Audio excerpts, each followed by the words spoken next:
Hi,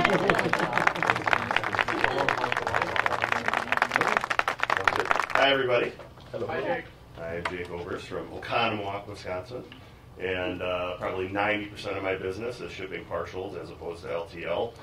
So we're talking, go to the first slide here, freight that's either 5,000 pounds or more than 5 pallets, needs a faster transit time than a common carrier, it doesn't do well being cross-docked. Any number of reasons that you wouldn't send something with Conway and you need to use a contract carrier. So I have been in the freight industry for about 10 years, and kind of tailoring my business to partials was just an organic type of thing of getting to know carriers and having customer opportunities. And as I was saying to Ted a little bit earlier, it's a much less competitive marketplace because it's not an easy thing to do, and not a lot of people are familiar with how to do it or haven't learned how to do it, and don't have the infrastructure in place, don't have the carriers in place, think it's a waste of time because it's not a truckload. You know, there's a lot of variables in place. What makes it a very profitable business is that there's not a lot of competition, number one, and then if you can provide value to your customer, especially for a partial that is worth something. Communication is probably the biggest thing when you're talking partials. If you can have open dialogue with your customer, if you can talk to them about, hey, anything, there's so many things, Bart and I talk about all the time, there's so many things that have to go right for a shipment to get from point A to point B. I mean, you talk about all the things that can go wrong, and then you factor in that now you've got multiple pickups and multiple drops, and a lot of partials have delivery appointments. I mean, there's a lot that can go wrong. So as long as you have a good open dialogue with your customer about what those things are, and you're not afraid to call them when something bad happens, because something bad will happen, that is the value that you can then sell. Where, you know, I have lots of customers where, you know, they'll have 10,000 pounds going down to Dallas, Texas. They'll pay me more than they'll pay the next guy because they know that I know what I'm doing with it.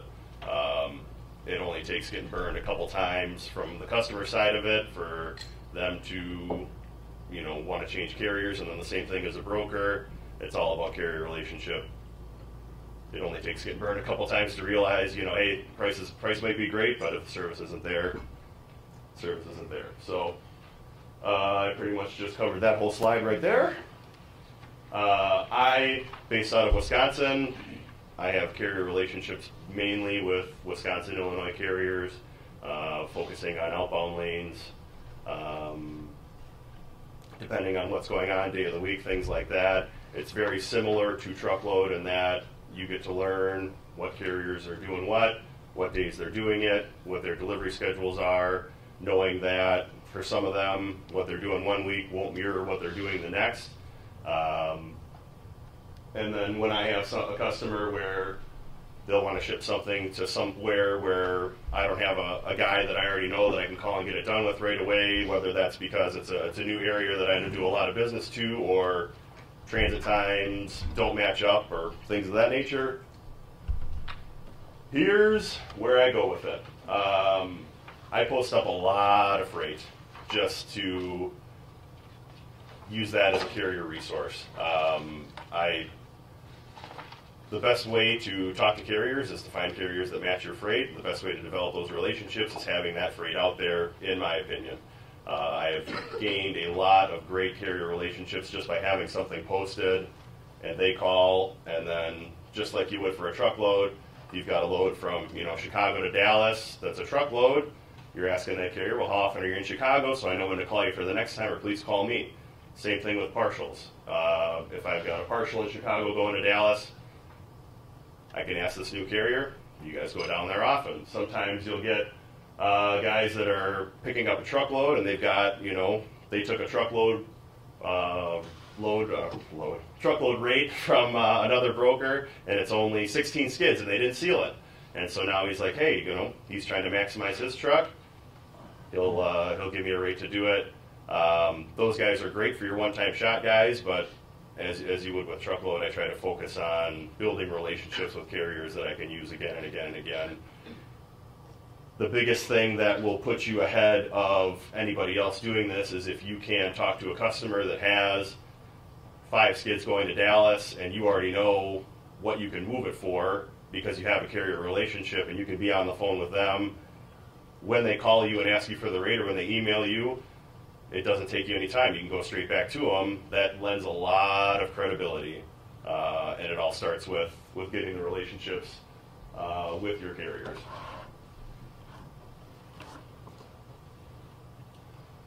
Another thing I do is if I've got free time, I will just do DAT searches. If I have a customer that wants to do freight not out of the Midwest, but out of an area that I'm not familiar with, I'll spend some time just doing DAT searches just for trucks. Just who's posting for partials?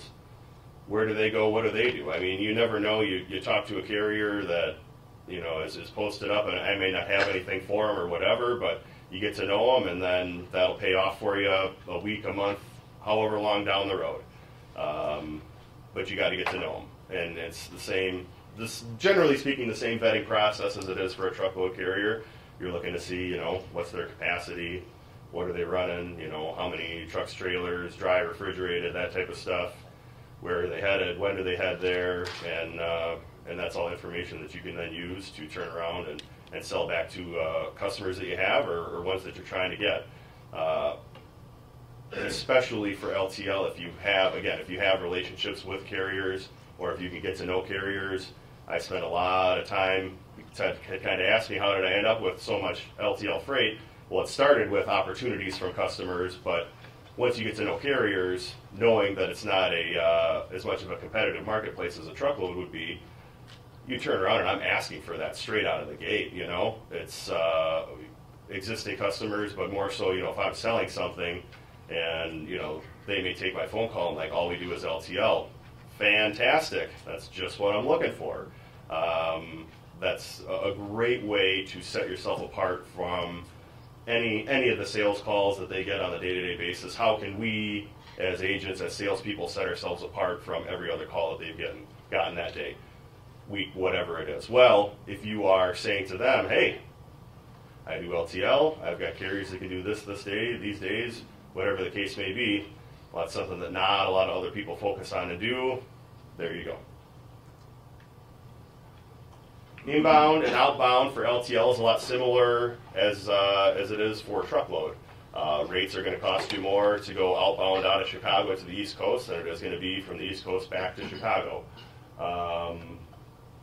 It's very, very similar that way. Obviously, LTL's got to be more worth your while. So if you've got half a load out of New Jersey back to Chicago, you're going to pay more than 50% of your truckload rate. Otherwise, it's not worth the carrier's time to do it. But at the same token, you're going to pay a lot less than you would on the outbound side of things.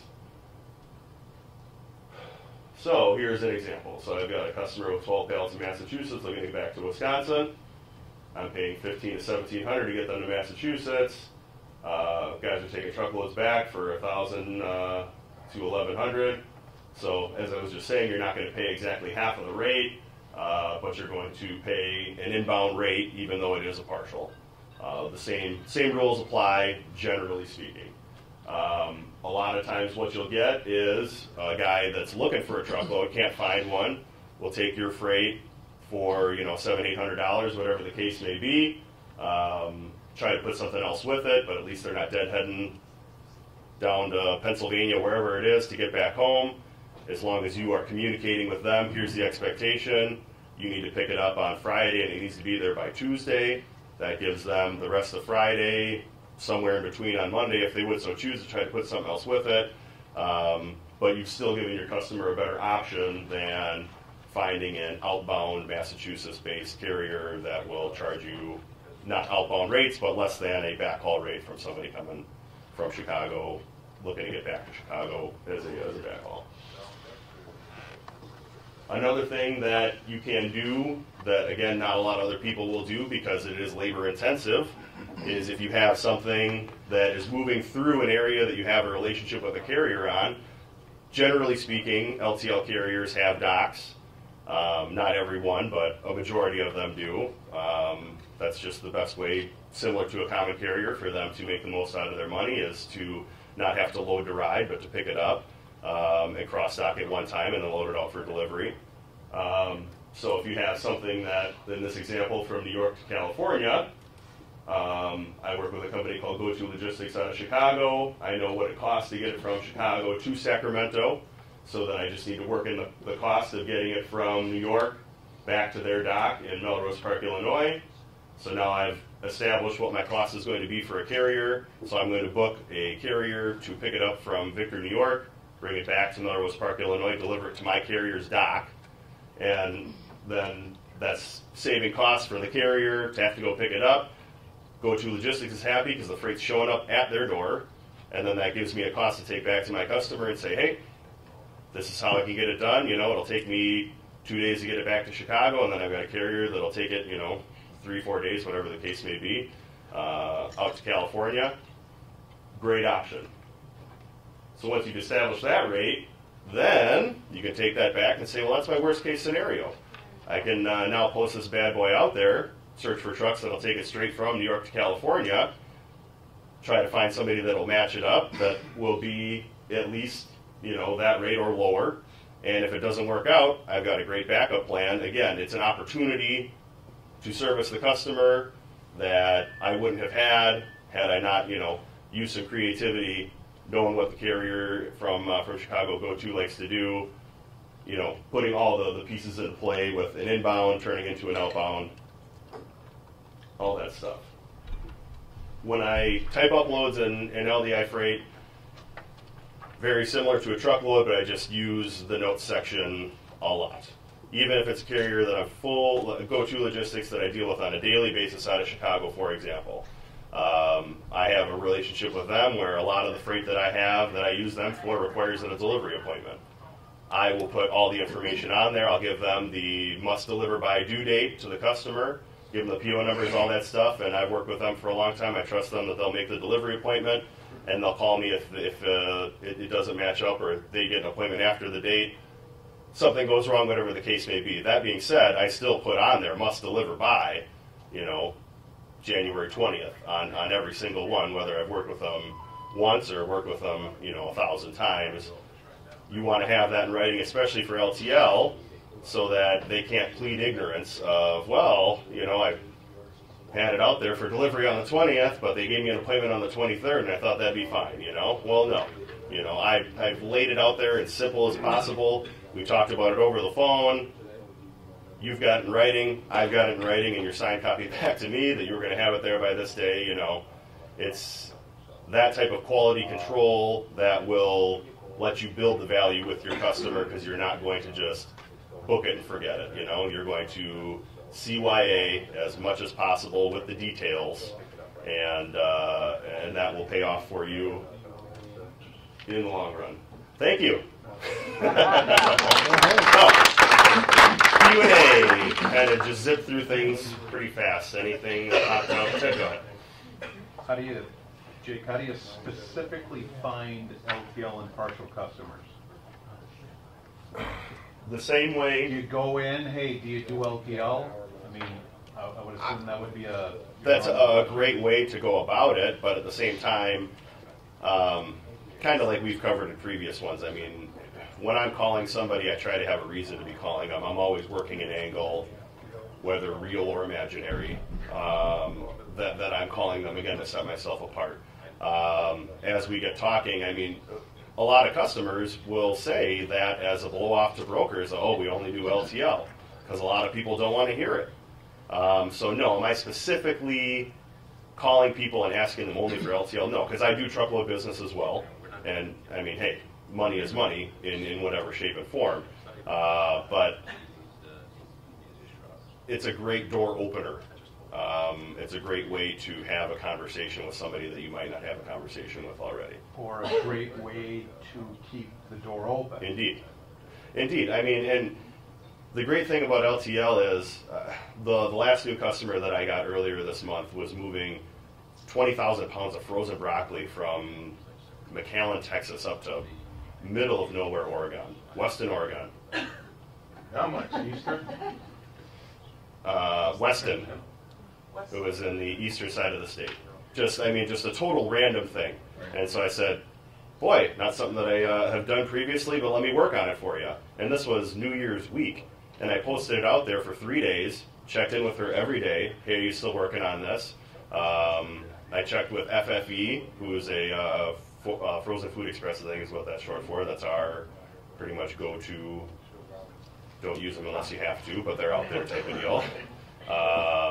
And then kind of just had an open dialogue. Well, in having the open dialogue, she's like, yeah, we're trying to get it out of there this week. We're looking to pay, in the low 3,000s if we can. Well, then I had a target rate for her just by working on it and checking in with her. And I got one phone call on it, and it was from a guy up in San Antonio that ran all the way down there to get it out of Idaho. And it was literally one of those, I picked up the phone, I said, I got a customer trying to get this done. I don't know anything about this lane. What would you do it for? And he's like, I'll do it for $2,500. Sounds great. Let's get it going. And if I had just said no, thanks, I don't do that type of work, or I don't do that lane, I mean, that would have been, $500 down the drain. But just by literally throwing it out there, there were 0 matches, and literally one phone call, and that's all it took, And that's how you open doors with relationships with people that, again, like I was saying before, money is money, whether it's a truckload, LTL, whatever the case may be. It's just communicating instead of just throwing a number at a dartboard and saying, hey, I could get that done for $3,500. Okay, sounds great. Well, now what? Just say, hey, no, that's not something I do a lot of, but let me work on it for you. Honesty and candor is something that I think that customers appreciate because it's refreshing. I have no problem telling somebody, I don't know a whole lot about that, but I'll see what I can find out for you. They appreciate that. That's a long answer to your short question. JB? How many different carriers do you think you have in your system, not LDI system, and how do you keep track of their lanes, what they like to do? How do you have it in a notebook, or do you have it on Outlook, or no? Or how many carriers do you think you actually? I got it up here. It's all in your brain. Yeah. Having done it for as long as I have, it's just kind of one of those things where you build a personal relationship with them, the same you would as a customer, so you get to know what they do and don't do, and what their capabilities are, and then you just make sure you don't ask them to do too much. But yeah, I mean, I probably have, I'd say maybe like 5 or 6 main guys that service my business. And then if I have something that falls outside of parameters, I have other guys that I know and will call as kind of like a, hey, does this fit with what you have going on this week? Or again, I mean, looking for carriers and finding the guys that, have the 20 trucks. And I mean, being out of Wisconsin, I've, been doing this for 10 years. Just at the middle of last year, I just found a new Wisconsin-based LTL refrigerated carrier that I had never even heard of, never seen their trucks on the road. And I mean, they ship every Friday to all 48 states. I mean, just, if you always have your eyes open, I mean, you find great relationships that way. Great relationships that way. And it's, especially with LTL, you'll find guys that you've never heard of before, that you've never seen posted or whatever, and all of a sudden, they fill a major hole, or they give you that much more than to sell back to your customer where, hey, we've got, 4,000 pounds of refrigerated shipping to Ohio. Great, if it could ship on a Friday, I know a guy, so. Yeah, thanks for the presentation, by the way. Oh, sure. Yeah. I got a question. Whenever I have bad luck with LTL, okay? Mm-hmm. And what I don't, not my margin, or not my my freight, but I personally dispatch my drivers in, Mm-hmm. out, for loading appointments and requirements, right? Mm-hmm. Yep. And for delivery at the same time. Sure. All right. And so I got a Rogerson Crane legal, picks up Monday the 20th, and deliveries on the 22nd. Mm-hmm. I call him, see how he's doing on the 7 a.m. The 22nd, and he's still in Nebraska. He said, well, and I run into this, this habitual problem with them. You're not going to stop. You're not making any more picks and drops, right? Mm-hmm. And they work. And when I have a deadline, they work me. Yeah. And they pick another one, they pick one up, and then that delays them. Do you have problems with that? Absolutely. Okay, so that's not just me, huh? That is not, that is very common, and that goes back to vetting carriers and having open, honest relationships with them, and then laying it out when you book them on it that this is the expectation, you know, and putting that in writing and all those things, so that if you have a customer, I mean, Bart and I'll throw stuff out there all the time. It's just like, this has got to deliver by this date for production, or they charge us, you know, $5,000 an hour, or whatever ridiculous thing it is. Because you want to get their attention. You don't want them to commit to something that they're not going to be able to deliver on. And by having that type of conversation before they even agree to take it, will then give you all of the ammunition to then follow up and make sure that they do that, or, you know, give you cause to not use them again. Obviously, it's one of those things. Maybe special instructions as well. Absolutely, Yeah. absolutely. I mean, just laying it out. This must deliver. You know, if it's a piece of machinery or whatever, where there's a deadline because there's a crew rating or all that stuff. I mean, as much as you can put on there and get them to put their John Hancock on, the better. That will serve you well. And again, it depends on the lane. I mean, sometimes you get into a situation where the only carrier is somebody that you have the feeling that's going to do that to you. Right. And all you can do is then just be honest with the customer, because again, they're not paying a truckload rate, you know? At the end of the day, a lot of customers like to get truckload service without paying a truckload rate, and that's great when it works out, but it's not when it doesn't. So being able to have that conversation with them of, you know, I'm going to do my best, like I was saying at the beginning. I mean, it's amazing how many shipments go right when you consider what can go wrong on a truckload, and then you add in all those variables.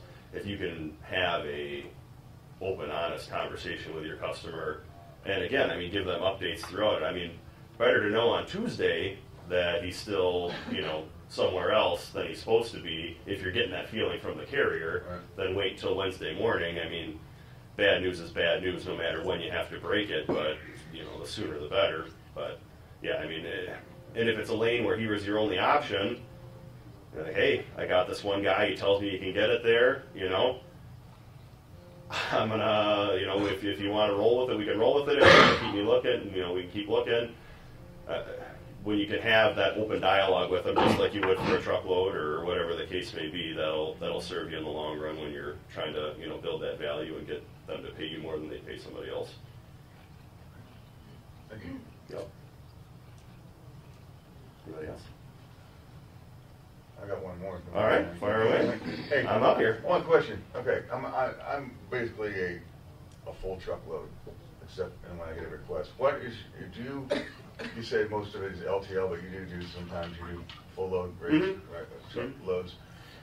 Is your margin better with higher with LTL? Yes. It is. Yes. Considerably, or? I would say so. I mean, you guys will see Jake on the leaderboard very That's right. very often. yeah, I think it's like 26 for the year, Yeah. 26% for the year. He's always up there in the leaders with his margin. Yeah, I mean, you'll have partials that, you know, you can make $300 or $400 on, and you're only charging the customer $900.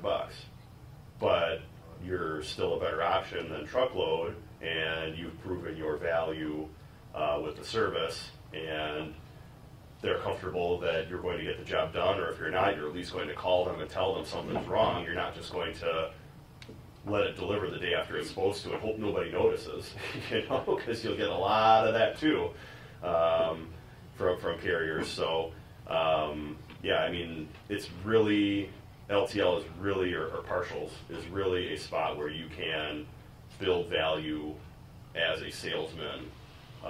And yeah, like I said, I mean, instead of making, you know, $300 on a $2,000 truckload, you know, you can make $300 on a $900 partial. Right. So I mean, Interesting. Jake, yes. however, on the flip side, just in review, Yep. they take more babysitting. Yes. What was your question? They take more babysitting. Yes and no. Yes with new carriers. No with carriers that you have established relationships with. Or that have done the lane before. Yes, correct. Things along those lines. Correct. Just the same way that with a truckload, you know, if the guy says he's going to do it, he's going to do it. He's not going to flake out at the last minute, or he's not going to say yes and then pick it up and sit on it for a day or whatever the case may be. Yes, on the front end, 100%. So Go Logistics is obviously familiar with your lanes. What's that? Go Logistics? Go to, yeah. Go to Yes. Logistics. Yeah, so I mean, I have lots of repeat shipments where, you know, it picks up out of the same place and it goes to the same receiver. The quantity may change. They may order 10,000 pounds 1 week and then 2 weeks later it's 4,000 pounds or whatever. But yes, they are familiar with who the receivers are, and especially the main guy that I work with customer-wise, they give they'll give you enough time to get it there, knowing that they're shipping it partial. Otherwise, if they don't, I will have that conversation with them of, hey, you know, you show 2 days to get this out to New Jersey. A lot of times that works out, but there's a chance it won't because it's a partial, you know? And then they can make that decision of, okay, well, what will it cost to make sure that it does get there in 2 days, or, you know, get it there in 2 to 4 days, you know? But yes, to answer your question, yes, especially on the front end, there's a lot more babysitting involved. Or it's the same carrier, but are you necessarily getting the same driver? So it Definitely not the same driver. So it can go in a Yes. few different directions. So you're developing relationships with dispatchers, Right. big time, And big then time. relaying the info. Yeah. And then they're putting the loads together, and then again, you're building the relationship with them that they're saying, hey, we'll have it there by the 23rd, or we'll call you if we can't, you know, and we're not going to call you at 5 o'clock on the 22nd and say, hey, it's still in Chicago when it's supposed to be in Orlando. So, do you have something, JB? Yeah, well, when I think of a lot of LTLs, I think of, you know, how many rate confirmations you have to produce in a month to stay at that later board level to keep your profit good. Are you doing like 40 LTLs a month or 300? I mean, are you like swamped, like as far as, probably you know, do- 'cause different than full truckload, right? No, I mean, on average, I probably do like 15 to 20 a week. Okay. So it's manageable. Yeah, You get that high and still 100%. make good money. And Well, I mean, when you think about it, you know, 15 to 20 a week, when you're averaging, you know, $200 or $300 profit, right. works out, you know. Another question? Yes. Oh, sorry. The other question that I had is Yeah. when you do LTL, the way I was kind of taught to do LTL was you kind of figure what you'd normally pay a full truckload rate to that in that lane, and then you kind of reduce it down. Like let's say it's a half, and then you kind of go back up again because of the extra drop and all that. What's your basic formula for LTL for dollars? I like to find out what the carrier wants to charge, Okay. and then mark it up from there. Yeah, I mean, especially kind of like the example I gave on the inbound lanes where it's, would you consider a backhaul lane, or, you know, there's far more trucks than there are loads, then yeah, you can kind of do some of that math where, you know, okay, I'll take a half a load for, you know, 60 to 70% of a truckload rate. Even if you don't have somebody in mind, that's a number that you can be comfortable with. But generally speaking, no, I don't have like a math conversion that I use or an equation that I use. It's, you know, having relationships with carriers and finding out, you know, okay, carrier A, Go To Logistics, charges me, you know, $500 to take 2 refrigerated pallets to Florida, but then carrier B, you know, MRS charges me $400 if it fits into their, you know, schedule, and just kind of, again, kind of like what you asked before, you know, I don't have anything written down. I just kind of have it all up in here from doing it for that long, and just kind of knowing what people are going to, learning, I should say, what they're going to charge.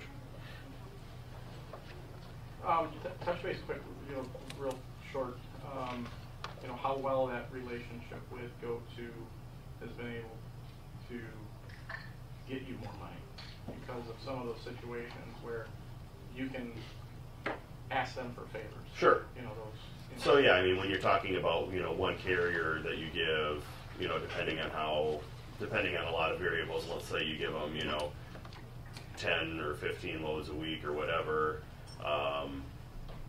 giving them that much business certainly gives you the opportunity to say, hey, you know, I need a favor. I need to make sure that this gets to New Jersey by Wednesday, but I don't want to pay any extra for it, you know. And if they can do it, they will, and if they can't, they won't. But then too, I mean, you'll have oddball scenarios where, you know, a carrier or a customer will call in and say, you know, I got to get 4 pallets out to Baltimore by tomorrow. Do you know anybody? Well, sure, I know some guys. You know, you can call Express One or, you know, any of the expediters or whatever. But then, you know, I'll call up, you know, GoTo or, you know, TransLink or any of the guys that I got and say, hey, you guys send anybody out to Baltimore for tomorrow? You know, got any room?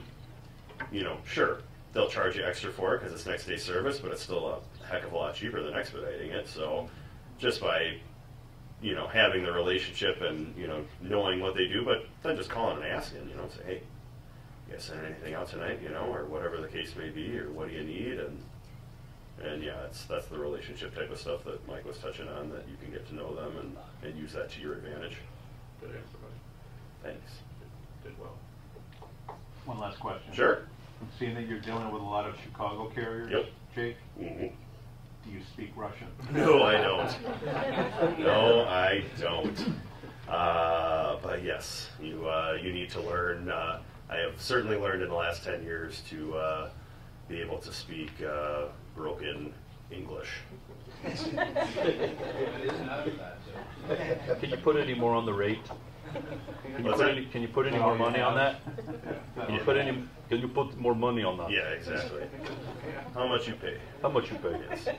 So yeah, I mean, I deal with a lot of dragons and Voitex and that type of stuff, and they're all good guys. They all got families just like us. It's just we got to make sure we're speaking the same language, especially on critical stuff. And that's why, again, going back to laying it out in plain English, written on the rate confirmation, leaves no room for lost in translation.